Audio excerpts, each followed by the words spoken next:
Hello, Lisa here. Welcome back to my channel. I am really excited because today I'm going to be having a chit chat with Kelly-Ann Maddox, just about YouTube in general. We're going to go into all kinds of fun topics, but we are especially going to be spending some time talking about her new book, Rebel Witch. So I'm not going to belabor this introduction. Hopefully you already know who Kelly-Ann Maddox is, but if you don't, I will definitely have links to all of her social information down below.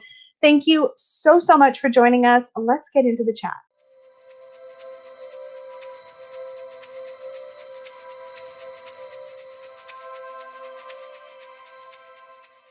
Kellyanne, I'm so happy to have you here on the channel to talk about YouTube and your book and like all the things. Welcome, welcome. Thank you, darling. Thank you so much for having me. I'm very excited to talk about everything we're going to talk about.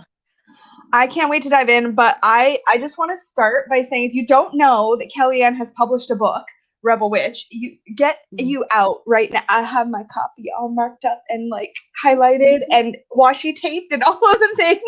So go get it. We're going to be talking about this today as well as a bunch of other things, but I needed to throw that out there right now. We'll have links to everything in the description box down below, to Kelly's socials and the book and all the good things. But I guess I just wanted to start by telling you that I have been watching you since the very beginning, before I watched probably anybody else. And I don't think that that's an unusual experience in this corner of the YouTubes. But I just wanted to, I guess, ask you what got you started in the first place, just making content or doing YouTube, because you were way ahead of the curve on I think a lot of that. Yeah, I was a lurker, actually. I was very interested in what other witches were saying. And eventually I just thought, God, there's so many juicy topics here, and I have things I want to contribute. And I have maybe some perspectives I'm not seeing people talking about. And so eventually I just got the bug, and I thought, this looks like a really fun thing to do. And it looks fun to be involved in the conversation more literally than just in the comments, because I did start to like go into the comments and start having conversations. And I was watching some key witches at the time that are no longer on YouTube and no longer doing things. Very few of the key witches from that time are still making content now. I'm sure they're still witches, but not making content now. But yeah, there was a scene there. It was not half as big as it is now, but there was one, and I was an observer, and I wanted to be a more active participant. And I thought there were certain things that I could suggest or talk about that might be helpful to people. So I was like, well, I think for me, it's good to see a record of my journey, but also I suspect some of the things I have to say might be helpful as well.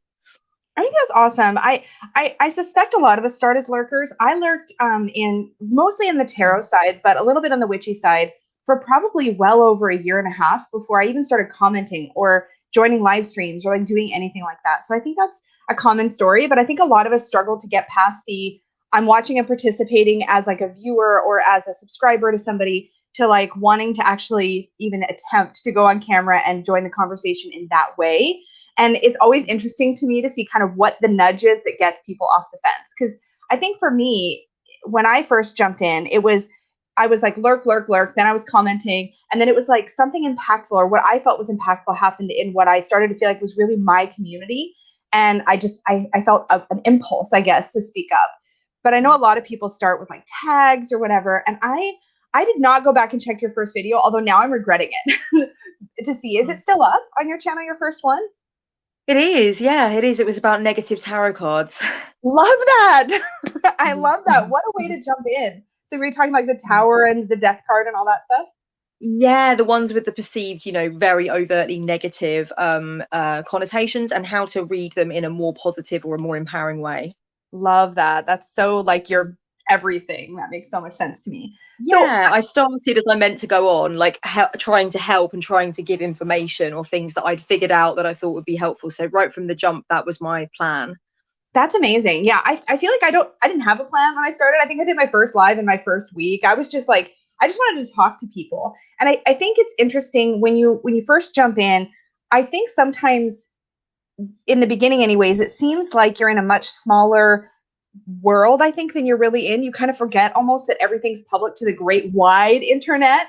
So what's over this, you've been on YouTube for a long time. What has your experience been, I guess, as a content creator as a whole? Like, is it something that you enjoy? Is it something that you have faced particular challenges in? I know that's a big question, but like, what's your experience been like as a whole, I guess would be the question. Yeah, I've been ridiculously lucky, I would say. I've had very few issues Yay. relating to sort of like people that are making me feel uncomfortable, people writing comments that are not appropriate, or people just sort of like lambasting me with like religious propaganda. Like that's at a minimum. I've seen other witches with a lot more of that kind of issue, Yeah. and I managed to bypass that. It might be because witchcraft is not the only thing I discuss, and there's a lot of self-development, personal growth stuff on my channel that's not connected to witchcraft, so maybe Yeah. I've managed to skate under the radar a little bit. But yeah, I have had very few issues. I love making content. I get the odd time where I am a bit nervous to go on camera, and I will leave it for a few weeks and be like, oh, I've got that weird feeling that I'm not sure if I want to do it. Yeah, But like then maybe I it's just not the take right that as like, time. yeah, and I just think to myself, you know what, I'm sure everybody needs breaks from doing something so public all the time. So if you Yeah. want to take a few weeks off, just do that. And then as soon as I get back in the saddle again, I'm like, oh my God, I love doing this. I love putting my thoughts together in some kind of coherent, useful resource and putting it into the world. I just love it. So yeah, it really it gives me a massive creative buzz. And I have definitely had a few Yes. issues. I've had my, a fair share of trolls that have had to be gotten rid of and have come back a few times, that are obsessed, or Mm. just saying very weird things or attacking my followers, and it's always dealt Yeah. with really swiftly. Yep. Sometimes people just saying extremely weird things to me. There was Yeah, one some of person. the trolling is weird. It's strange. Like, what Weird. is this even? What is happening? Yeah. There's a few stories. I've thought about making a video about some of the weird things people You have said to me. should. You should Yeah, I totally. should. That'd I be should. great. Yeah. Yeah, there was one person that totally was convinced that he created me and I was the spell that he created. He was like, I activated my spell to be a woman born in the year you were born, roughly where you were born, and it's you. And I need you to get in touch with me so we can do the rest of our work now. I was like, Oh no. I don't even know what I would do with that. no. No, this is, and I thought to myself, look, I know you think you're being very original, but it's a classic thing for a man to try and take credit for a woman's entire body of work by saying, I created you. It's just that you're saying it in a very magical way, but it's been said oft, and I'm not falling for it. Oh So that no. was strange. And I had one woman who messaged me several times and commented several times, telling me that she had been speaking to her goddess about me, and her goddess was saying, well, she asked her goddess about me, and her goddess told me that I'm not really a vegan, that I Oh. actually eat meat secretly, and that I'm not to be trusted, and that, and I thought to Oh myself, my Lord. hang on, it was so strange because I didn't respond. I never respond to these things, but I No. read it and I thought, let me just get this straight. You have a like kind of telephone line open to the Egyptian goddess of justice, and the thing you thought to ask her about was a woman on YouTube you've never met. Like, Kind of a really waste missed it. of opportunity, I think. Absolutely missed opportunity. I was like, damn, you've got a clear line and that's what you're asking And about? that's what you're doing Really? with it? I'd do Yeah, so much if I damn. had an open line to deity. Hello? That would be the last What a thing. waste. Yeah, such a waste. So these things are strange. They obviously haven't put me off making loads of No. videos, but yeah, there's the odd thing that's happened. Plagiarism too, a little bit sometimes. So I've had my share of it, but I feel like on balance, I really haven't dealt with a lot of stuff like that at all. I feel like that too. I feel like in if you were to look at it as a ratio of like negative to positive, even just like troll comments to like that, you think there's going to be. I felt there was going to be a lot more of it than there was, which is not to say that like we should expect that, because I think that's awful. But like I did really think going in there was going to be a lot more of it than there was. And the interesting thing is, I think too, there's a sort of energetic space we create on our channels. We sort of, I think, create a bit of a bubble of who we are, and I think that does in a way sort of set the ground rules for how people are going to engage with us. And I do think you do that very, very well. I think people know going in, you're not going to take crap. You know what I mean? So I think that helps. If people know that you're going to be somebody who has strong boundaries, who's not going to engage with crap, and who's, you know what I mean? And I think you do put out that energy of like, no, no, no, I know who I am and I know how I'm going to operate this space. And that's Mm. been seeing people model that has been very helpful to me as a content creator, to see people, you know, hold their own boundaries on social media. Model self-care on social media is huge for me. I constantly, if I see a content creator saying, I'm taking a break, I can't comment fast enough because I'm like, we need to see that. We need to see people saying, this is what I won't put up with, and this is what I'm going to do to make this a good space for me. I think that's helpful for people who are thinking of starting channels or jumping into a space this public, to just see people model strength in that space. And so I think that's part of it too, is you kind of set that, you create a vibe that then, hopefully deters people who would try to mess with you in the first place, Yeah, definitely. When you started making videos, did you know going into it that like I need to know where my boundaries are, what I won't accept, or did you realize over time like, oh, this needs to be a conversation I have with myself? I had a loose idea that I wanted to have certain boundaries. And then as I got further in, I realized that I had to be incredibly firm about those boundaries for myself. Like, I had a couple of experiences where I just felt like now it's especially clear that I need to know that I'm here for me first, and to be really bold in saying that and make it really clear that I was going to make whatever content I wanted to make, because I knew going in the beginning that if I got hung up on what other people thought of my content, or like, I have a history teaching yoga, and I learned doing that if you constantly try to cater your teaching style or your class to every bit of feedback you get, suddenly you won't even know who you are, and you won't know what you're teaching anymore, because you'll have somebody saying this is too fast, or this is too intense, or this is too much, and then you'll try to slow it down, and then the next class you'll have somebody say this was too gentle, it's not enough, it's not pushing me. And I think at a certain point you have to realize I'm not going to be the thing for everybody, so I need to do what feels authentic, and then let the people that doesn't work for move on. And I really learned that lesson the hard way in yoga. So I think when I came into content creation, it was like, it's got to be the same way. It has to be the same way, because otherwise I'm just going to turn into a robot on here and just be churning out whatever I think people want to see, instead of doing what's real. Totally. Yeah, Yeah. absolutely. And I think that feeling of knowing that you can let go of the worry about being something for everyone and what everybody wants, it helps make the content so much more interesting. I often Yeah. say to people in business mentoring, if you're trying to talk to everybody, you are talking to nobody. And I think it's the same with Yes. content creation. Yeah, it's absolutely true. It's absolutely true. One of the things I would say that drew me to your channel initially was that you are clearly passionate about self love, self care, authenticity. These are huge, important topics to me personally. It's like my passion. Um, I guess if you could define why those things became important to you, or why they are so important to you, because it's in everything you do.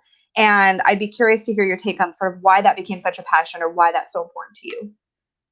Yeah, that's a really good direction to go in. I really just did struggle for a long time with being very self-abusive, and I went through I do still go through mental health issues, but I went through a very intense period of my life, which I'd say started in earnest when I was about 10 years old, and then it really amped up when I was 14, and then between the ages of about 14 to 21 it was really, I mean, out of Yeah. control, very, very desperate depression, mania, psychosis. I was diagnosed in that time. I was going to see a psychiatrist. I was medicated. And I really did not know actually at what point I would surface from this, if at all, or if I've even wanted to, and what the rest of my life would look like. And during that time, I had disordered eating issues. I was a self-harmer. I started self-harming when I was 14. So lots of negative self-talk and lots of denial that there was even a problem as well. Yeah. And so, yeah, during my healing journey, self-love became something that I recognized I need this to survive. I have to have a relationship with myself that's better than what I've allowed myself to have. And I think it was helpful for me that during my teens, my mum went through this incredible transformation in front of my eyeballs, because she had a terrible, really abusive, an awful upbringing, and then a very sort of difficult situation with her two marriages. And then Mm. then she got a divorce from her second husband when I was 14, and I watched her go from this woman that I just didn't have a great relationship with, that was all over the place, that I didn't feel was I wasn't close to her, to Yeah. watching her like divorce her a-hole husband, move us into her house, take us on holiday abroad for the first time on her own, and start reading like Clarissa Pinkola Estes and talking to me Oh about my Jung. god. She asked me to read Jung's memoirs to her while we were on holiday, and that's how I got Oh into my Jung. So god. That's I know it was amazing. So you had a I know. model of somebody who literally took their life from this place to that place and like really stepped into Mm, the wholeness of who they are. That's amazing mm, that you got to see that and then I guess experience that alongside her. mm, I think that it's really interesting because those conversation about self worth and self love is starting to happen almost to the point where it's becoming diluted in a way. I don't know how to say it better, but I feel like it's being used as a marketing tool and things like that so much now that I think mm, sometimes the rawness of it gets lost. And one thing I genuinely appreciate about the kind of conversations I think you start on your channel, the things that you do with how you express this kind of thing, is that you come at it from a very real place and a not pandering place. It doesn't feel like you talk about the work of self-worth and self-love like it's like, oh yeah, you just do the thing and then you feel better. And I love that because I think that's the piece that gets lost is like, no, this is raw, dirty, muddy, gritty work. And I think a lot of yeah. the time people think that the self-worth work, that the self-care and these things are really just about pampering or like the extra that Mm, we do for ourselves, and they don't see what the raw gritty like, no, I need to get myself out of bed and like not harm myself today, sometimes that it really is like I'm trying to like mm, step away from self-abuse with this. And I think we mm. think that it's just this fluffy thing. And I love that your content helps that conversation stay real and stay raw. And that's something that definitely influences and has certainly influenced the way that I've approached this topic in the past as well. So I just Thank thank you for you. that because I think there's not a lot of that out there. I really appreciate that. I do want people to know as well, always, whenever I'm like talking about this stuff, that I think I try and make a rather large caveat out of the fact that I'm not out of the woods and I will never be. I will Yes. always suffer with depression. And Yep. I still, do deeply understand the feeling of knowing that the only reason that you could possibly have a motivation to leave your bed would be so that you don't piss your bed. Like, you are really that down that the only reason you Yeah. leave your bed is to go to the toilet. Like, and Yeah. even then you're like, do I really need to do this? Like, can't I just wee myself? Like, I have that much apathy. I don't care Yeah. for myself at all, remembering to hydrate because you just really are so disembodied.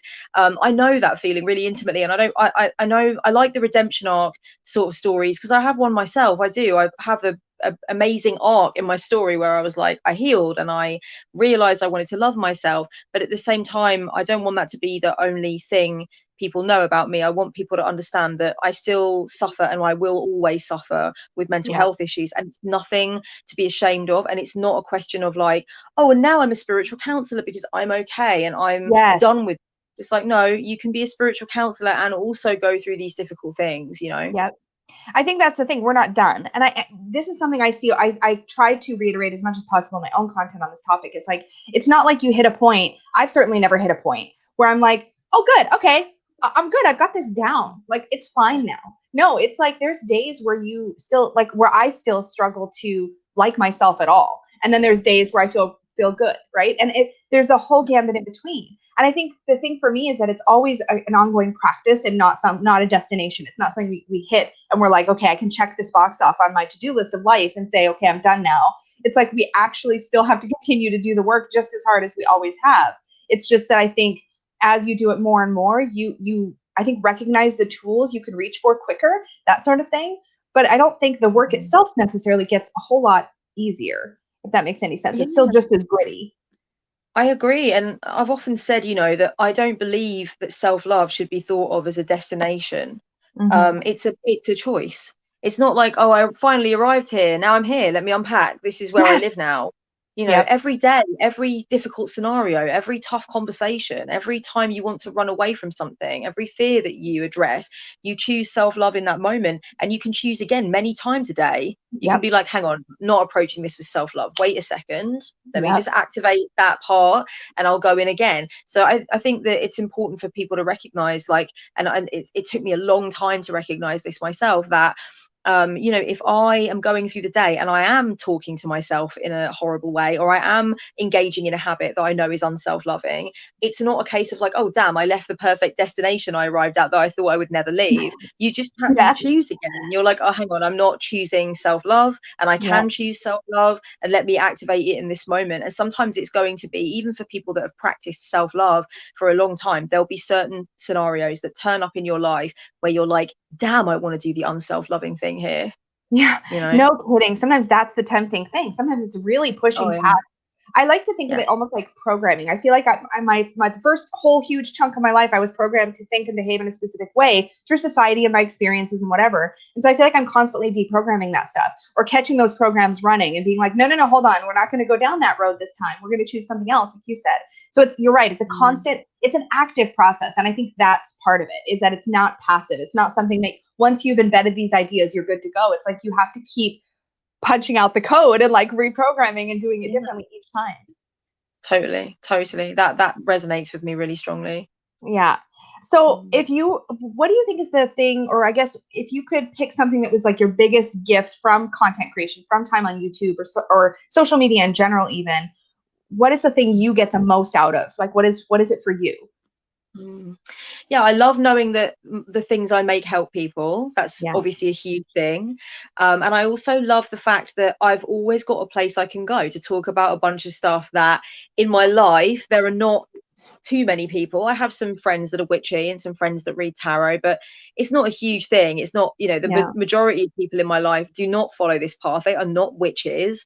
And so I actually have this whole other community, this whole other bunch of people. And I love that I can be having some thoughts about a tarot card and just go onto a really busy Facebook tarot group and be like, let's see if anyone's ever said anything about this before. And I search it and I'm like, oh, that's an interesting perspective. That's an interesting perspective. So I can't believe, which is just like, it's so shocking that the majority of our time as a civilization was pre-internet, and witches didn't have that, and it is good. So it's a lovely time to be online and be a witch. Yeah, it's awesome. It's legal to be a witch, and we can all gather together and talk to each other. So I feel very blessed for that. Me too. It's incredible. The access to information. When I think about when I first started exploring all of this, the internet, such as it was for me, was bulletin boards. Do you remember the bulletin boards at all? Is that just me? I remember the bulletin boards. I can't believe we used to read through those things. They do my head in now when I look at them. And They're only horrible. one person could be on at a time, because it was like a dial up, right? So like you'd dial in and like you'd read through all these forms, you'd try to respond to everything, and then you'd have to wait to get on again until it wasn't busy. And like that was our access to information before. And like when you think about where we are now, it's incredible, like how everything is at our fingertips. I can't believe even just travel and like being able to see like pictures of places I'll never get to go to in my lifetime, and to be able to see those, and like, oh gosh, technology is amazing. It's amazing. Yeah, we live in the future. It's incredible. Yeah, exactly. That's something I feel really fortunate about, and I do love that aspect of it as well. But yeah, I think just knowing my resources help people is that's the most important thing. That's one of the biggest reasons I do it. Yeah, that's the best feeling, when you feel like something you've said or has clicked with somebody, and you know it resonates, and that it's made a difference in some way. That's the most rewarding thing. I think for me, I find YouTube is like you said something earlier, and I think you mentioned something like this in Rebel Witch too, which we're going to talk about in just a second. But around the lines of content creation being a creative outlet. And I didn't realize that until I've been doing this for like 6 months or more. I was like, wait a minute, I'm like loving like coming up with content ideas and like creating new series and like doing this and doing that. It is, and I've never considered myself a creative person, but when it comes to this, it's like, this is my thing. And I would have never considered in a million years that I would have seen content creation or YouTube videos as a creative thing. I just assumed it was like a social thing in a way. So I never considered that, but it has been so wholly like satisfying to just think of things to talk about and to make videos about, that I feel like I'm always full to bursting with things I want to do, to the point where like there's not enough time. Like I just want to do all the things. Right. Yeah. I I love feel the that. same way. Yeah. I'm glad that you recognize that it is very much a creative outlet, and that, just the process of note making and figuring out what you want to say and how you're going to convey it, and editing for people who edit, all together, that is such an incredibly creative thing to do. So yeah, I'm glad that you recognize that side of it, because I think people might give themselves a hard time about, oh, I wish I do want to make a video, but I also want to do my creative work. I want to do something creative. And it's like, hello, You this can is merge creative. them. They can Yeah. exist in the same space. Exactly. Yeah. Okay, so I have a million questions about Rebel Witch, and we're already into this conversation about 20 minutes, so we're gonna move forward. But can we talk about this beautiful book? Yes, please, let's do. Yeah, no, I'm so I'm tired of saying the words Rebel Witch, but I'm never tired of seeing the actual book. Like, I got tired of saying Rebel Witch about 3 months ago. But the book, I mean, I'm never tired of seeing it because it's so beautiful. So for anybody who hasn't heard anything at all about Rebel Witch, you probably get asked this before, but how would you describe the book? It's an invitation, a permission slip to design a witchy path from the ground up that is absolutely reflective of your personality, your needs, and what makes you excited. And it is a resource that is suitable for beginners, as in I do explain what a spell is, I do explain how to set an altar up, I do talk about what rituals are and what record keeping is and stuff like that. But my take on it is very much from the perspective of let's throw away the rule book and figure out how is it going to work for you, and how is it going to be something that will have longevity, because you're not trying to fit yourself into it. You've actually found a way of fashioning it so that it speaks to you. And the whole book is intended to help people feel very fizzy and excited about doing that. And hopefully by the end, if they did have struggles thinking they could make something that was their own, I would love them to leave the reading experience feeling a bit lighter in that department, and very much like, I am going to create my own thing, you know? That I think you did that very successfully, in my opinion. I think you did a really good job. I was surprised how much was in here. I didn't expect this book to have, I feel like I can't think of a single witchy topic that I would want to see. I'm going to use this term for a second, but that I would want to see in like a witchy 101 book that was not in here. And also a whole bunch of stuff that I hadn't thought about or considered before, which I've read a lot of witchy books. And I kind of feel like we expect sort of a certain, we've come to expect, I think, a certain cookie cutter approach to the topic. And I knew it wouldn't be because it's you. But at the same time, it's like, yeah, but, like, is there going to be anything new? Especially as somebody who watches your content, is there going to be anything new? And you still managed to surprise me in here, which we're going to talk about because I've got a couple things I want to point out. But like, I think you did that very successfully. I do think by the end, I was like, I can do, I never thought about that. I could add this to my practice, that to my practice. I stopped halfway through reading this at one point to start writing things in my planner that I need to do. And that was so exciting for me because I did not, I didn't expect that. I expected it to be fun, but I didn't expect to be so like bowled over with like newness, which was pretty exciting. That's brilliant. That's brilliant. Nice. I'm gonna just gush. We're gonna have some gushing moments. But if I could ask you, like, did you picture, as during the writing process, I guess, did you picture the type of witch or a person, or an embodiment, an avatar, I guess, of who you were writing this book for? Do you know, I didn't envision a person, but I envisioned I was writing it for all my audience members and clients who have ever said to me, I feel like I want to give myself permission. And I know the main things that this type of person with this problem says, because they've said it to me over and over. It became a niche a long time ago for me to be like, do you feel like you can't go off road? Do you feel like you wouldn't know where to start building your own thing? I think I'm the person to help you feel more confident about that. And it just became a thing. So I know a lot of the issues. I know, for instance, I know that a lot of people feel that they can't do their own thing because they've very much been raised with this idea that if something has tradition behind it, if something's been happening for decades or even hundreds of years, then it means more, it's more important, it's more legitimate. If there's a tradition around it, if people can say it's an actual religion or whatever, it means more, it's more important. And if you just make up something, it doesn't mean as much, there's no weight behind it. Of course, I do not believe this at all. That's not my philosophy at all. So I tended to be quite good at being like, yeah, but that's bullshit though, isn't it? Come on. Because look at all the things in your imagination, where you go in your dreams, your imaginary friends, your, like, the creative stuff that comes out of you. How can you say that doesn't have potency and power and meaning? And that is from you. There wasn't a big tradition behind that. It wasn't like, this vision I just brought forth comes from a long tradition of whatever. It's like, that's just you. So I realized a lot of the things people say that stop them from doing their own thing. And it's like previous conditioning, the idea that it's not as potent if they do it, feeling silly, lots of self-surveillance issues. And so it helped me, because I've heard these things so many times and spoken to so many witches and tried to help them unlock that permission, that when I was writing the book, I was thinking about all those people and all those things I've been told. And I was like, okay, how can I give those people the key to the lock? Yeah. And I think calling this a permission slip, that's brilliant, because that's what it feels like. It feels like every single topic And I can't stress that enough. Like every single topic, there's something in there to tell you, but you could also do it any other way. And you were the first person I ever saw who that I can remember that incorporated any kind of pop culture references or anything like that into your practice. And I've always been intensely curious about that because I certainly have had that conditioning that's like, but no, somebody else has to have done it first. And I think that's what I came away from this book being reminded of, is that nobody else has to have done it first. Like you get to carve your own way. And I knew that was going to be your approach. And yet knowing it going in and then reading it and experiencing it are two very, very different things.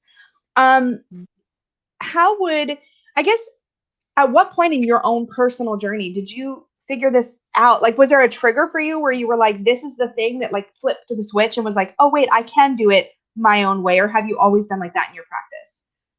I've always been like that with everything. I was really born the rebel archetype is the strongest in me. It's the closest to the front. And it comes from being born of two rebel parents, I think. And so, and I'm sure the planetary alignment at the time of my birth definitely had something to do with it. I've had a look at my chart and I'm like, yeah, there it is. So I feel that there wasn't a switch that needed to be flipped for me, in the sense that I was very rigid about doing things a set way with witchcraft, and suddenly I was like, oh, I can boot the door open.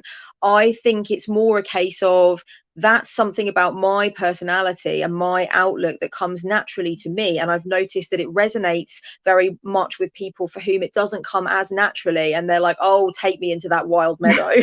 I want what you've got. Like, so when I talk about it, people are like, yeah, like, why can't I do that? Like, what the hell why am I in my own way?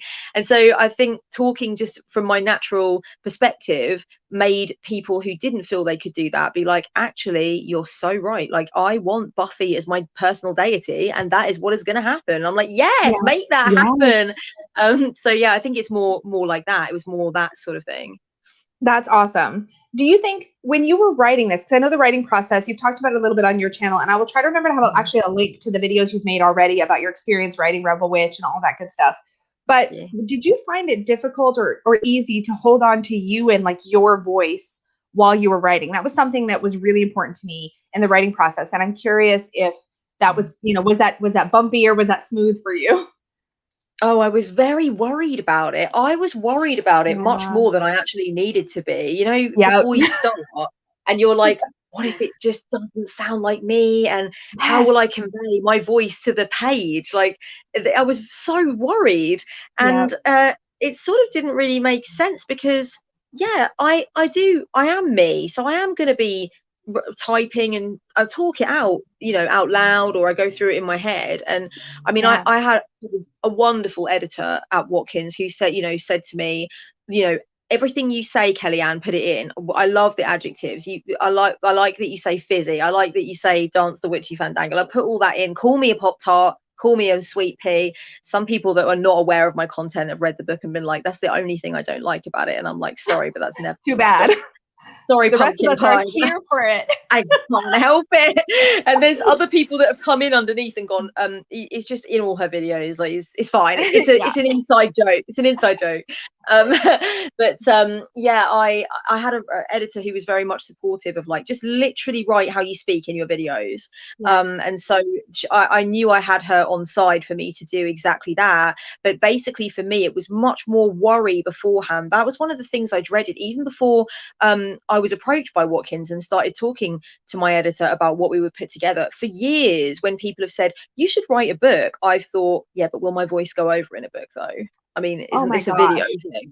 That's why we're all asked. That's why everybody was asking you, right? It's like, you need to write a book because we knew your voice and it did translate so beautifully. And have you, I couldn't remember this when I was talking about this in my last month wrap up that I was going to be reading this, but have you already done the audiobook or you're working on the audiobook? I know there was something about that you mentioned. I just can't remember the details. Yeah, the audiobook is available. You can buy it on Audible, and it is me reading it. And I was very strongly in favor of that. I brought it up. I was like, I would like to read it myself, because it would be so weird for listeners if it wasn't me. Can you imagine some other English woman saying, "So Pop Tarts, this is No, what like," that would be everybody would be so like, viscerally disconnecting. No. so weird. It would be so weird because you just, of course, like I know when I read books from people who I watch, like I read it in their voice, especially if they Yeah, have a very sort of distinctive voice, right? So I exactly. knew people would like read it in my voice. So to listen to it and it not be in my voice would be just so jarring. So because I couldn't go to a studio obviously because of all the lockdowns and everything, Yeah. they sent me a massive flight case with all of the foamy acoustic treatment stuff that you put around Oh you, my goodness. really expensive posh mic and all the stuff. And fortunately my assistant and creative editor, he actually has a degree in music and we used to be a sound engineer, so I didn't touch anything in that flight case. He went in my room, set it all up, and literally like all the software and everything set up, and then I just sat down and I had a producer on the line and I read it, and I did that for, took me 8 hours, and I did it after I saw clients for like a couple of hours a night in my room. Wow. Oh my gosh. I'm like sitting here listening to it going, oh my goodness, because I would love to record an audio version of, but that sounds intense. Like I don't have that kind of equipment. I'm self-published. That's probably not gonna be doable. But I Mm. wonder if there's a way to do that. I'll have to do some research on that because I think it's great because it makes it more accessible to people. I half want to. I've read the whole dang thing, and I half want to just do the audible again, just so I can hear you talking it out because I love that. And I love that you made that available for multiple reasons, but I think that's awesome. Yeah, I think, can I just say, you will love to, it is, when you read your own book, it is intense, but it's so, it gives you a whole other opportunity to really celebrate what you have done. It's like, damn, I Oh, wrote this. Honestly, I really would recommend, because there's something quite spiritual about reading through the really? complete book and just being like, well, I did this. Damn, look at me. Yeah, it's good. It's a good feeling. Oh, maybe I should do it just for fun, just to see how it turns out. That might be Yeah, worth yeah, doing. I'll have to yeah, think about that because yeah. I've been toying with the idea in my head, and it was something that was asked about a while back, and I was like, I don't know that Mm, I don't know if I've got the mhm, right setups, but yeah, I might want to. That'd be mm. cool. I don't think I've actually revisited it in its entirety since I wrote it. So it's like, how? Do it. Yeah, that maybe I will. Just even if it's just for me. That's a really good Yeah, idea. yeah. When you were writing, because this was something that I thought was really interesting. It can be it's I think it's a lot more intimate experience than I expected. A lot more like you face a lot of your own stuff, I think, when you sit down to try to write. Did you Mm. learn anything new about yourself during the process of writing that you would feel comfortable sharing? Just in the process of trying to put like pen to paper, fingers to keyboard, or whatever it was. Did you find that you learned anything new about you, about Kellyanne? Yeah, I learned that I'm allowed to write a book, because that was Yes. a Oh big my god. fear for me. Yeah, no, I was always very, there was some block for a long time about that. It was Yeah. always like this very distant ambition, and it was Yeah. very clouded with like, who am I Oh stuff. my Yeah, but god. who are you to do that? And like, Yeah. what sense would that make? And like, other people have been to university to learn how to write books and put books together, and Yeah. you're just a little peasant girl. And it was like that. Yeah, I had that. I was very intimidated, and I locked myself out of, it was like, oh, there's a literati party going on in there and I'm not allowed to go in because Yes. yeah. And it was, why am I saying that to myself? And I always had that about writing a book, and the idea of being able to pick my book up in a shop and be like, oh my god, I wrote this book. So I learned that was completely possible, and I also learned that I wanted it enough to push through some ridiculous challenges. I don't know if you feel like your book writing process was done during a baptism of fire, or if it was more plain sailing, but I wrote mine at the time when it was least convenient for me Yep. ever. Yep. I mean, I was under no deadlines, which helped, but I I had periods of time. And maybe you experienced it, but you had to push through it anyways. I was lucky and unlucky that I had no deadlines because the book took me like 5 years to write. It could have been done much sooner. But at the end of the day, every time my life got painful or hard, I found that like the words just wouldn't come. And I think part of that was when you say, you kept asking yourself, like, who am I to write a book? I literally, to make progress at one point, I had to write that into an introduction. I don't actually know if it made the final cut. I'd have to double check. I can't even remember. But I literally had to write, who am I to write a book? And write that out and be like, well, who am I not? and talk about that. Okay, well, this is who I'm not. I'm not going to pretend to be those people. I'm not a therapist. I don't have any experience writing books, blah, blah, blah, blah, blah. But who am I? And what perspective am I bringing? And is that valid? And I had to kind of write that out as if I was telling my reader that right in the beginning. And that was like a thing that helped me kind of push past that. But every time my life, I think, battered me down and I felt like just downtrodden in that way, like, you know, just felt unloved or unworthy in some way, it was like, well, I can't write a book about feeling worthy if I don't feel worthy. And then I realized that was BS, because of course it's a constant work in progress, and like this was me doing the work. But yeah, it was not smooth sailing. I would love to hear from somebody who it was, so that they can tell me all of their secrets.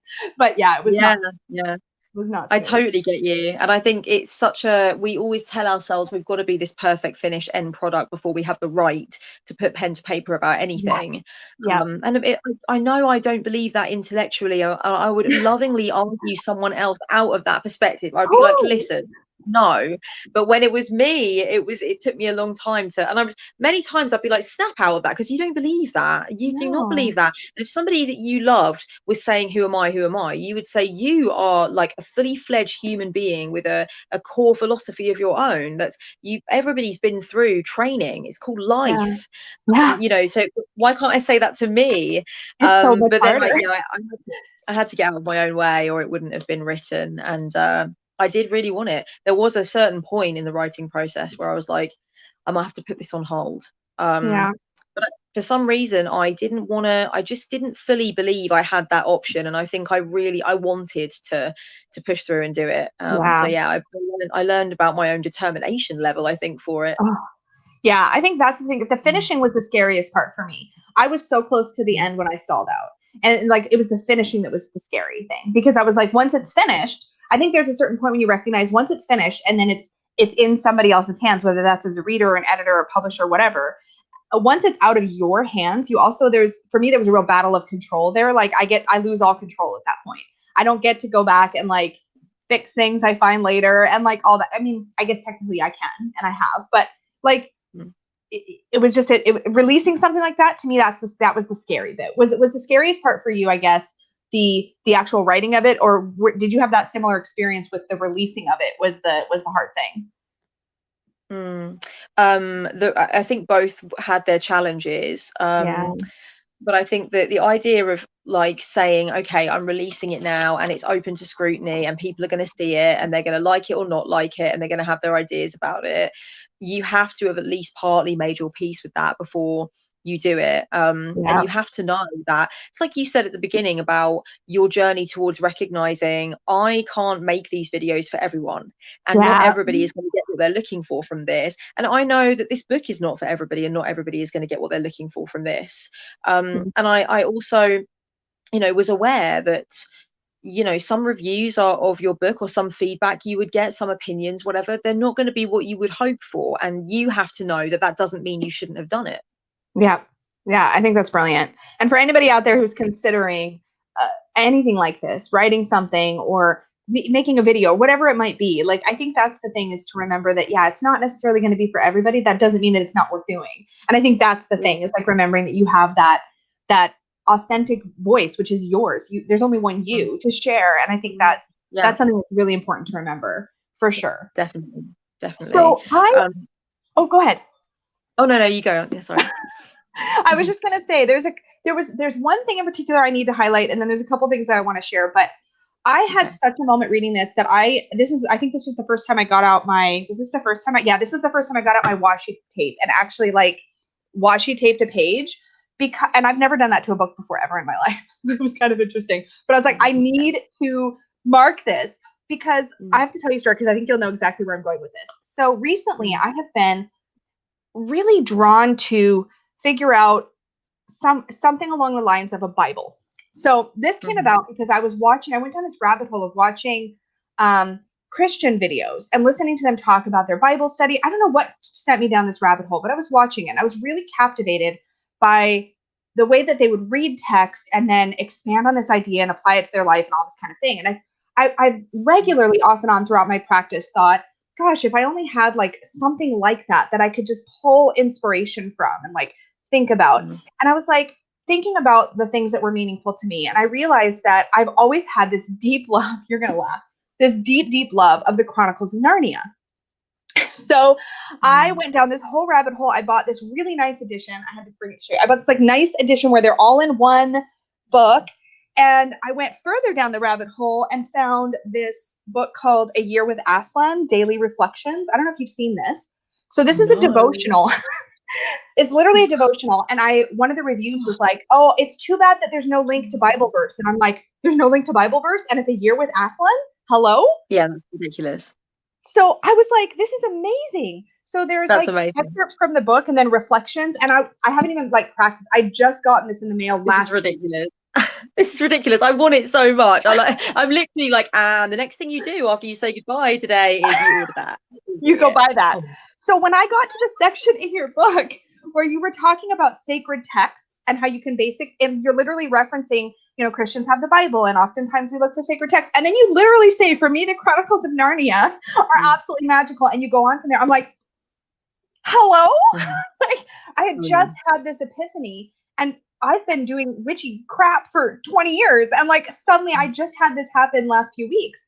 And then I get to this point in Rebel Witch and I'm like, why did I not know this sooner? Why did I not consider sooner that I could take any story or any book or anything that's meaningful and inspiring and it could become my sacred text? Why did I never think that? And it was such a profoundly like validating experience that I was like on cloud nine the entire day. I was like, this is a thing. Yeah, amazing. I'm so happy that I actually that's a link that you were like, oh yeah, no, I can totally. That makes complete sense because it is Narnia, Chronicles of Narnia have been in my life for such a long time. I absolutely adored them when I was a kid, and I loved several of the early adaptations of them for the TV. And I remember the moment that my uncle presented me with the Narnia Chronicles when I was a kid. He bought them for me and I completely fell in love, and I still have those original copies from the late 80s. I completely love it. I have anytime I find a portrait or a painting of a lion wearing a crown or a lion looking very regal and like looking at you, I think that's Aslan and he's coming home with me. There's just something about him that is just it's just essential spiritual reading that so yeah good. So much it was such a liberating thing. And I think because I don't know if you had this experience with the Chronicles of Narnia. I know I certainly did, but I read them over and over and over again. I was obsessed. I loved Aslan. I had this deep fondness for the world, for the characters, but specifically of course for Aslan. And then someone ruined it for me when I was in the early days of moving away from Christianity, moving away from the church. And that whole time I was in Christianity and was involved in that sort of spiritual outlook, it never occurred to me that there may have been some kind of overlap with Christianity. So when I encountered that information, I was like, well, I can't enjoy those anymore. It's like I couldn't, I was suddenly in the weeds with it. Like I couldn't see past those references. So right now I feel like I'm in this like resurgence of reclaiming in a way, like, wait, I don't have to, that doesn't have to be my narrative. And it's but did you have that experience with the Chronicles of Narnia out of curiosity? No, I remember the moment that I realized, like, oh, the stone table, the resurrection. I get it. And then then I became curious about C.S. Lewis and his whole like vibe and what he was into and his interest in that. But for me, you know, I did not come from. I think the experience for people who are around a hardcore Christian perspective, even if they don't have it in their own family upbringing, like, you know, the experience for people in certain parts of the world is different to me. I have never been asked in my life, where do you go to church? That is not a question anybody would ever ask me. No one would presume ever in any world that I went to church, you know, and they wouldn't be like, obviously you go to church, but where? I mean, it's just an intensely more secular situation here. So it didn't put me in the weeds to realize that, of course, it's not how I view it. I see Aslan more as a symbol of all ascended masters, and the idea of like the courage of sacrifice and the courage of personal alchemy for the good of all and for collective consciousness raising. And I see Yeah. that in JC, in Buddha, in Muhammad, in like I see it in Yes. like really in Krishna. The archetypes are, you know, they're myriad through the centuries and through different civilizations. So I just like to see him that way. It didn't Yeah. perturb me to know that there was all of this this Christian sort of underpinning, but I can understand why it would highly perturb others and why they would have to reclaim it. Definitely. Yeah, it was definitely a period of time for me. And I think it was a timing thing because I found it at the same time that I was actively pushing away dogmatic belief from my life Yeah. that had really harmed me. And like I was in the Mm. process of coming out and all these other things and dealing with that side of like moving away from Christianity that just really it like hurt me. It was like, oh, I stepped away from it and it was such a deep love. And to have just recently rediscovered it for the reasons that I rediscovered it and was trying to reclaim it, and then to read that Rebel Witch, I was like, this is what I'm talking about when I say there are things in here that take your mind in new directions. If you're not you, it takes the rest of us in new directions. But it's been incredible. There was another section in here that caught my attention that I also wanted to highlight, where you talk about memory magic. This was so profound for me because you specifically word it. I'm going to read this if that's okay. It's probably going to be weird for you, but whatever. So you can also visit the memories that still hurt you and scatter healing intentions all over them. Think of memories as locations that provide you with evocative settings for transformation to take place. I thought that was so powerful and useful because for anybody who's been through any kind of, at any level or degree of trauma, the idea that I could, in a way that feels safe and approachable for me, obviously, but the idea that I could do that work, that I could revisit moments in my life that have harmed me either a little or a lot, whatever I'm ready for, and literally do magic over those memories to actually work with that experience and in a way where I can sprinkle healing over it. That was such a visceral imagery for me to think that I could have that ability in the present to, while I can't alter my past, to revisit it and shift the energy of it in that way, in such an active, like deeply magical way. Oh, that was huge for me. I'd never encountered that idea before. That's great. That's awesome. It's funny. You said at the beginning something like along the lines of, "I wondered if there'd be anything new if you've watched." So, you know, if you've kind of Yeah. watched the bulk of my stuff, will there be anything new? And there's certain things that I've always thought were really, really potent in magic and ritual that Yeah. I deliberately kept back for a book. So I always knew I had a book in me because there were certain videos I never made. Like I didn't want to outline art magic, memory magic until I put it on paper. I felt like that's a part of my philosophy that I don't want to blow my load too soon. I want to like wait and actually put it all together. And so it was really amazing to have that things like stitch magic, memory magic and stuff Yes. that are like my and art magic. Like I just And love my little things that I love that you don't read in every book and not every witch does them. And so I wanted to make sure they were all put together. And memory magic is something I've worked with a lot. To me, it's like an inner child thing, going to give yes. yourself a different experience or closing up something, or it makes so much sense to me. So I really wanted to make sure I Yeah. put that in a book first. But now that I've discussed it in the book, I would love to make a video about it and go Well, into it please more do. fully. I would love to hear more of your thoughts on it. And yeah, like there's so many situations in life where we don't get our own closure or where we have these other experiences. If you can go back and give yourself that gift through your magical practice, like what is a witchy practice for if we can't do that for ourselves? And that's just amazing to me. And there's other things in here too. You talk about fiction and game magic, which I highlighted the crap out of it, internet magic. And like as somebody who really enjoys games, the idea that I could add a magical overlay again never occurred to me. So there's some juicy tidbits in here that again it felt like an Easter egg hunt. Only I didn't have to hunt because it's like every section there was like I've never heard her talk. This is amazing. Like so this is great, and I can't wait to see the content evolve as you start to like share more about this stuff. But oh my gosh, so good. The fact that you put in an ethics chapter. This is huge.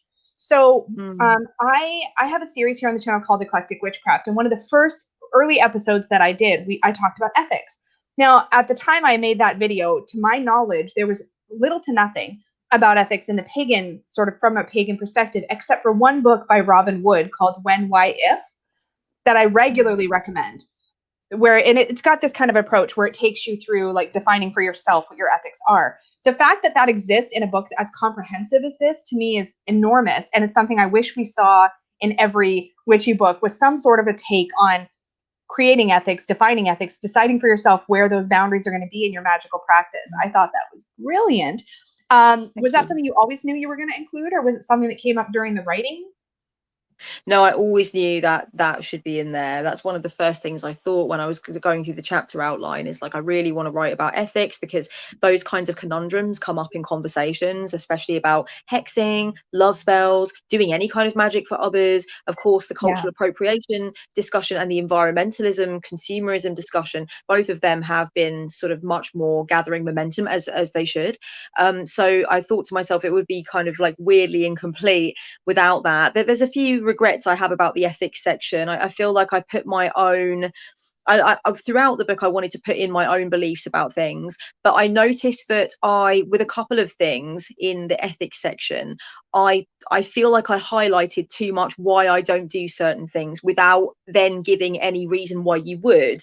So Right. in the banishing section, for example, I do talk about the severity of it and being sure that you're capable of doing it and that it's actually necessary. But I do also highlight that, like, it's important if you've got an abuser in your midst, you need to be able to use banishing. And I wish I'd taken that perspective more with other bits. So with binding, for example, I say why I don't do it, or with love spells, I say why I don't do it. But I wish I'd also given a little bit more fairness to, like, this is why you might do it, because I don't want people to think I'm trying to deter them from anything. But hopefully I gave enough caveats throughout the book of, like, you are totally allowed to choose what you do. Yeah, I think the tone of the book sort of creates that as an underlying current the whole time you're reading it. I certainly didn't feel by the time I got that section that I was being dictated to, or that anything felt dogmatic in any way. It was good that it was in there. It was good that there was, and it was very question heavy, which I really appreciated. It was like, these are things to think about and to ask yourself, not this is what I'm telling you, you should consider. Does that make sense? It was so the tone was very different. It was very questioning versus stating, which I liked. Also, you have a troubleshooting section in here, which is, I think, freaking brilliant. That's amazing. We need this. We need this in every book about that's nonfiction, in my opinion. Like, okay, when you hit this stumbling block, that's incredible. Have you done a lot of troubleshooting, would you say, in your own practice? Yeah, definitely. And I feel like I've done 10 times the troubleshooting I would have done, because I also do witchy brainstorming sessions. I talk with witches about their practice. And so we get into, this is the issue. This is an issue I'm having. This is an issue. And so I'm creatively brainstorming with witches all the time. Like, how can we get you through this barrier? What about if you try it like this? What about if you try it like this? So even if I've not had to troubleshoot something for myself, I've troubleshooted it with at least 10 witches at this point. I'm long in the tooth with the work I do. So I feel like I've done a lot of troubleshooting for myself and others. That's perfect, and it definitely shows. If you're comfortable sharing, is there something that didn't make it, that ended up on the cutting room floor, so to speak, something that didn't end up in the book? It's a good question.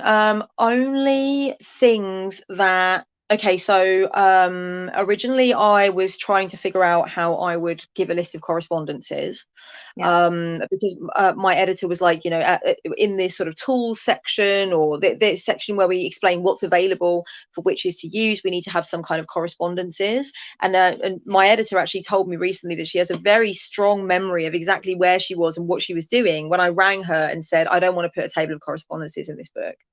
I don't like them anyway. They're in every book. I'm sure that any witch that is already even partly through 101 can already reach a book on the shelf that they have. You can Google the table of correspondences. I don't like them. And also it wouldn't make sense, because it's giving you instructions on what every phase of the moon is for, or what every color is for, when the whole idea is to lean into what it means for you. So there's no table of correspondences in the book, because I decided that I was really dreading writing it, and I didn't want to put anything in there that I was dreading writing. So that got left out. Also with the Wheel of the Year, that the writing of the Wheel of the Year was, I found that really tough, because I kept referring to traditions and traditional meaning. And I said to Fiona, I feel like these are really too long. I feel like I'm not really sure what's going on here. And she was like, it's like you're setting up all the traditional stuff first. Like, this is what it means. This is what they used to do. These are things that witches generally do. And then we get to like the inventive bullet points. And she was like, you can probably just rip out all the shit that's the traditional stuff that other people have explained anyway. And I thought, yeah, why am I like holding myself to this idea that I have to give you a complete breakdown of all of the Sabbats in all their traditional glory before I tell you how you can perform spiritual anarchy on them? It's like, well, no, I'm just going to tell you literally in one sentence the meaning of this Sabbat, and if you want to look it up further and look at the traditional meaning, you can, but that's not really what Rebel Witch is there for. So that also got left on the cutting room floor. Yes, I am so excited you brought that up, because that was probably one of my favorite sections in the book. And in fact, I shouldn't say probably, I think it was my favorite section, certainly the section of the book that I spent the most time in. And it's because what I appreciated was that for every Sabbat, you kind of gave me the experience of having a general feel of what kinds of things might align with that time of the year in a very kind of open, seasonal energy kind of way, that I could then go, what kind of things would I do around this particular Sabbath based on this energy? Like, if I step away from all that traditional stuff. And I think the reason it's so hard to step away from all that traditional stuff is because it's always right in front of you when you're thinking about the Sabbaths. If you're looking at any book on Sabbaths, if you're exploring anything where it's going into this topic, you always get all that traditional gunk first. And some of that stuff's great and full of treasure and value and whatever, but like you said, it's in everything else, kind of like correspondences. Whereas what I feel like I got out of Rebel Witch was an opportunity to ask myself, but what do I care about this season or this Sabbath? And you went into a section here on like planning for your magic too, which was so huge for me, because I'm like, why don't I plan ahead? I can't tell you how many times I've been like, oh, I really wish I'd have done something on the full moon, and I use a planner religiously. I wish I would have done something for this particular Sabbath. That my favorite Sabbath just passed by. I got busy. I just didn't, whatever. And I was like, why am I not planning ahead my witchy time? Why am I not doing that? So I literally, I had your book open. I was at work on my lunch break, and I'm like pulling out my planner, and I'm like, I'm going to plan not only for my Sabbats, but I'm going to plan something magical to do on my birthday and my wedding anniversary. And like I was like, it totally transformed probably the rest of my year in magical practice, because I actually thought about it. It was like, what would I do on this Sabbath? And I planned like 3 things to do for all these magical events. And you didn't dictate like, this is what you should do. Like, you should plan ahead and put everything in these, like, plan out specific activities. It wasn't like that. But so many sections of this book feel like a springboard to thinking. And I think that's exactly what it seems like. That's what you wanted, and that's what translated. So I'm excited to hear that you left that intentionally out, because I think it was super successful. I love that. Thank you so much. I really, really appreciate you saying that, because that was a bit of a mental torture chamber. I was like, what am I doing here? What's going on? I'm not really sure what's happening here. So no, I'm glad I gave myself the freedom to do it the way I wanted to do it, and having that feedback means a lot. Thank you. Yeah, you're welcome. I'm really excited for you that you called up Watkins and were like, I don't want to do this with the correspondences. I think more of us need to hear like anecdotes like that like you can, not only did you give yourself permission to write the book the way that you wanted to write, but it sounds like you really advocated for that message. And in a way that really feels like, as a reader, that you kind of advocated for us and our experience too. Like, you wanted us to have the experience that you were crafting. And I think you really stood up for that in a way that I think was probably not the easiest thing to do, to be like, I'm going to push back on these things when you're working with a publisher and it's your first book and all these things. So the fact that you did that, I think, is amazing. That's incredible. Thank you so much. I really appreciate that. Just lots of gushing. I said there was going to be lots of gushing. I'm actually really enjoying it, to be fair. Thanks. You're welcome. So now that the book is written, is there anything that you know now that you wished you'd known when you first sat down to start writing it? Yeah, I think, let me think. I mean, I wish I'd known that partway through it I was going to be plunged into a global pandemic. That would have been good to know. Yeah, I wish I'd had a heads up that my heart was going to be absolutely torn into pieces by a ridiculously dramatic breakup. I wish I'd known these things going into it, because it really was a roller coaster of things that were just some of which could have been perhaps predicted, but really, I mean, even just the way the breakup played out was just so painful. And I was like, I have deadlines. Could you not have waited? This is outrageous. On this How later. dare you? Don't you know who I am? So yeah, that I mean, a little heads up would have been nice, but you know what? It's done now. What's done is done, and I pushed through regardless. Could it have been better? Maybe more fully formed, maybe more something if these things hadn't have happened. I don't know. I don't know if it might have even enhanced it. I'm really not sure. And so I'm trying not to focus on like that would have been nicer it happening at a better point in my life, because it is done and I did make it and it is beautiful and I'm happy about that. So definitely that for sure. I can't really think if there's anything else. I wish I'd known that royalties are only paid to you in April or September, so I won't see any money from this till September. I didn't realize that. That's a bit of a pain. So but that's okay, it's fine. I was just that I'd arranged things financially in my head, and then I was like, hang on, seriously? Like, damn, I didn't realize. I thought royalties would be paid maybe slightly more than that. So that's something I now know about the publishing industry. That's fine. So I should have known that anyway, because I've done some TV and I receive royalties from that. And I know you don't just get that whenever. I mean, it's like, you know, once yearly thing or whatever that happens. So I wish I'd known that, but that's it. Honestly, the rest of it really went as I thought it would go. And if anything, I'm just very pleasantly surprised. I would like to put that question back to you, though, as someone who's also written a book. Oh boy. I think I wished I'd have known. I'd never experienced writer's block before, which probably sounds really silly, but like I've always written for pleasure. So I've never had a moment where I was like, I can't write right now. I wish I'd known A, that could happen, and B, that when it happened, it could actually make me question just turfing the whole damn thing. I didn't think I was going to experience anything like that. But my life turned upside down at a certain point in the writing process. And I was so plagued with like, not good enough. Who the hell am I to write? Like I mentioned, you know, I got hit with that really, really hard. I was like, I can't do this work. I'm still a mess. Like, I mean, just all of that stuff. I wish I'd have known going in that that feeling is not forever, that it could pass, that it would pass. Yeah. And I feel like logically I should have known that, because I've taught that. Like I've taught that like emotions and experiences are transient, you know, they're never still. But in that moment I felt so frozen, right? And it went on for, I want to say, more than 6 months, where I didn't want to write a page. And I just, at a certain point I was like, you know what, I'm just not going to write until I feel like writing. And if that's never, that's never. And I was so discouraged. But then when it came when my empowerment came back in my life, right? And then when that empowerment came back, the rest just sort of fell into place. But yeah, I wished I'd have known that experience was possible and that it wouldn't be forever. Those are the things I wish I would have known. Because I think at a certain point I was like, well, I'm just never going to write this thing. And it would have been easier if I'd have known it's okay, because it will come. It will come eventually. I think it would have been easier to get through that. But yeah, it was a passion project. And I think there's a lot of, the other thing I guess I wish I would have known is how vulnerable it is. It felt a lot more vulnerable. And I practice intentional vulnerability all the time. But with this, it felt more vulnerable, perhaps because it was permanent. So like every decision to put something in the page was so important. Like, do I take this out because it feels too scary, or do I leave it in because I have the right to share my experience? And like those kinds of experiences happened a lot. I don't know if you struggled with any of that, but yeah, that was hard.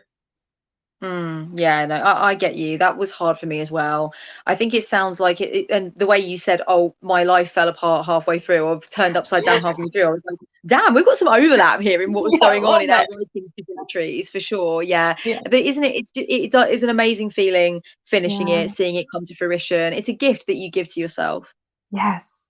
I think that too is a huge thing. I think the rewarding piece for me was finishing it. Everything after that is like literally just icing on the cake. Like I said to myself the whole way through, if one person reads it and you know, it helps it in some tiny way, just one person, then it's a success and I don't have to care after that. And I got that in my beta reading process. So then I was good. It's like, okay, a beta reader has read it and got something out of it. So I guess I'm fine now. So I'm good. And it has felt like that since then. Good. Yeah, I see Rebel Witch getting a lot of momentum right now, which is amazing. I know a lot of people are talking about it. If I guess I want to open the conversation to, there's two, I feel like, schools of thought about picking up a book like this. There's the, what about if I'm a beginner, or what if I'm like an advanced practitioner, I'm like really heavy into all this stuff. like, I guess I would ask you, what would you say to the absolute beginner witch who's maybe thinking about whether or not this book is for them? And then conversely, what would you say to the absolute like experienced mega witch? She's been doing it for ages. He's been doing it for ages. What would you say to either of those people about this? Yeah, I would say with the someone who's never picked up a witchcraft resource before, I like the idea that this could be Rebel Witch could be kind of like a holistic accompaniment to something else. So you could read it alongside something that is perhaps more traditional or more, I mean, there's so many options out there. I wouldn't be able to sit here and be like, it would be good paired with this book or paired with this book. But I like the idea that you could see something where, for example, earlier we were talking about the Sabbats and how I gutted a lot of the information. I'd like it if you were still getting that information. So this is much more focused on let's help you get into the mindset of building something that's exciting for you. But if you actually want to make sure you're also reading resources that go heavily into like the history of what a cauldron is or what the Sabbats really mean or whatever, then definitely also do that. This could be a very nice accompaniment to your year in a day studies or your more sort of like traditional research, so that you also feel like, and this is always reminding me to take it in my own direction. This is always reminding me that I can do it in my own way. So I like Love the that. idea of this as an accompaniment to some more traditional resources. Of course, you can just read it on its own. But I would never say this is the only 101 book you need. Definitely not. Definitely not. Because of course there is a lot of the traditional stuff gutted out in favor of me trying to make you feel extremely excited about not being traditional. So if you want to know what the traditions are, this book will not tell you. So yeah, of course, like, you know, it can't be all things to all people, and it certainly isn't that. With the very sort of advanced witch who really has been around the block quite a few times, one thing I've noticed with the more negative critiques and the sort of disappointments from people was that it is I do explain what a spell is. I do explain, you know, things like what is raising energy, things like that are tiresome. Believe me, some of it was slightly tiresome for me to get myself in the mood to write because I know it very well. So it was writing a list of different types of magic. I had to really get myself excited for that because I know it all and I use it. And it's just, I've been a witch for a long time. So I get it. I understand that it's tiresome. I think for me, what Rebel Witch would speak to in advanced practitioners is perhaps people who have been following my work and like my philosophy and would like a place where it's all encapsulated together. Yes. I think that's one of the reasons that I believe the book still very much deserves to exist, is because I have been harping on about my ideas on the internet now for almost 10 years. And so I do think it's valid that those ideas should be bound together in something that is all together. So if you want the fully formed sort of like whole philosophy of what of me telling you build a sovereign craft and do it your way, it is in this book. So even if you feel like you've given yourself permission to do that, if you were influenced by my message, you might want to have it all bound with beautiful illustrations in it. So there's that to the equation. And I also feel like my attempt with Rebel Witch, and I've been told by a few people including yourself today that I've done this successfully, is I wanted to make it something that does explain those basic things but also might be able to excite an advanced witch who's in a rut, or who just needs a reminder that, like, yes, I am allowed to have Narnia as my sacred text. Yes, I am allowed to do these things. I wanted to give it enough of the excitement for that advanced witch as well. So if you are in a funk, or if you would just like some different ideas about ways of doing things, or just really good journal prompts, because I did think about them very hard, Yeah. and practical experiments, it still could be good for you on that basis. Yeah, and I didn't talk about that, but that is a really good point.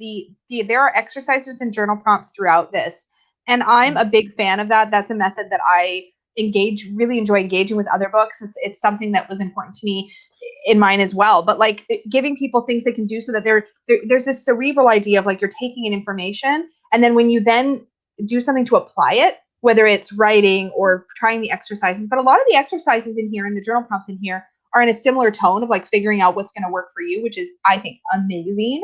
But I love what you said. I will add on to what you said in the beginning about beginner witches using this more as like an accompaniment. And I will just say, if I had people today asking me what they recommend for somebody just brand new starting out, I'd be like, read this first and then decide what you want to read after.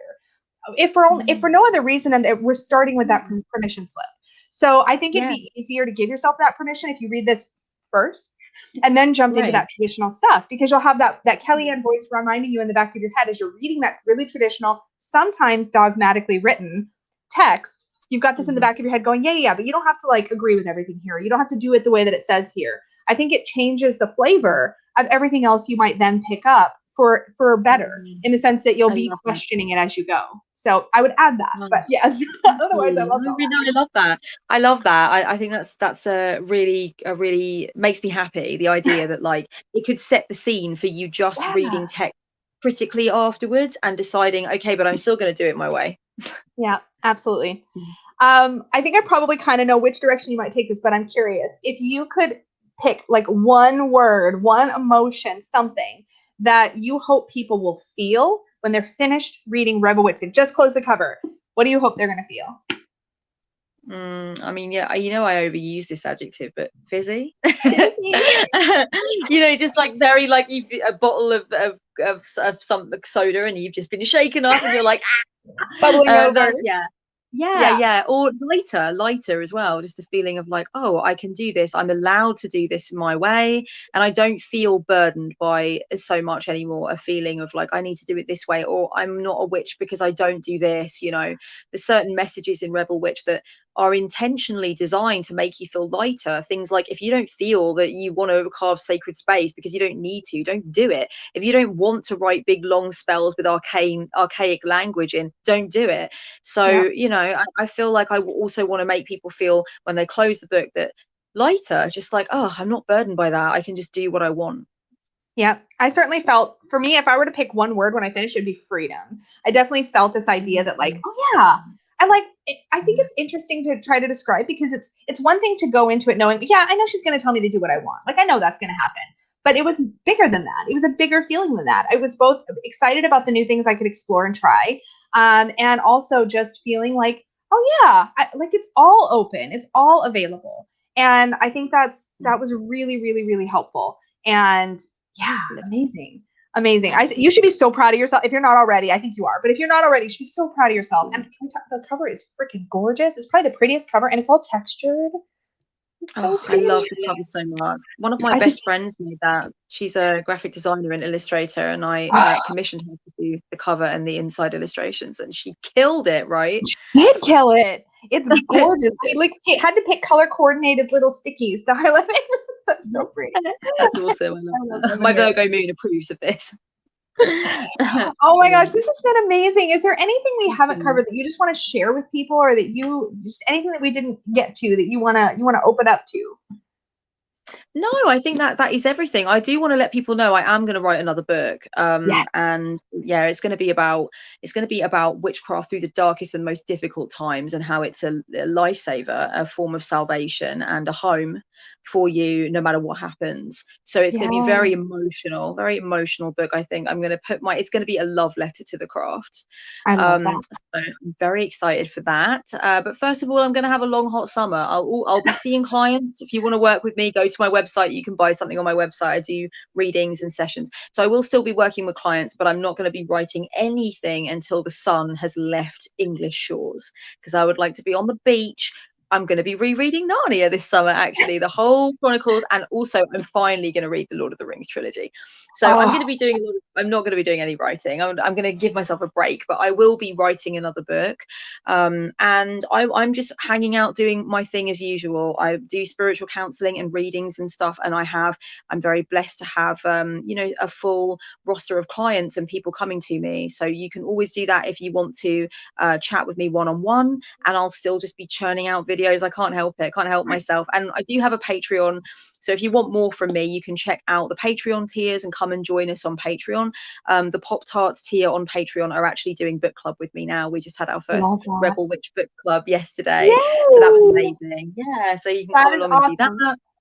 We will Yeah, have no, I links love to all of that good stuff down below. We'll have the Patreon link, we'll have the book link, we'll it. have YouTube channel, everything. We'll make sure that it's all down there for people. But oh my gosh, thank you so much Perfect. for taking the time. This is definitely like YouTube bucket list material for me, so I really appreciate Thank it. you. Thank Thank you you so so much. much for having me. You're This was welcome. lovely. Thank you so much. And thanks everybody for watching, listening. All right. Well, I hope you have a beautiful, beautiful rest of your day, everybody. Thank you so, so much. And we will see you guys soon. Bye. Oh my gosh, that was so much fun. I'm so glad we got a chance to talk about Narnia and do all of the things that I could have done that all day. But thank you guys so much for hanging out. As always, please do remember to click the like button if you enjoyed this video or you found value in it. Subscribe if you're new here. And don't forget to click the little notification bell so you are notified of all my future content and live streams. Thank you all so much, and may your magic always shine from the inside out. Bye, guys.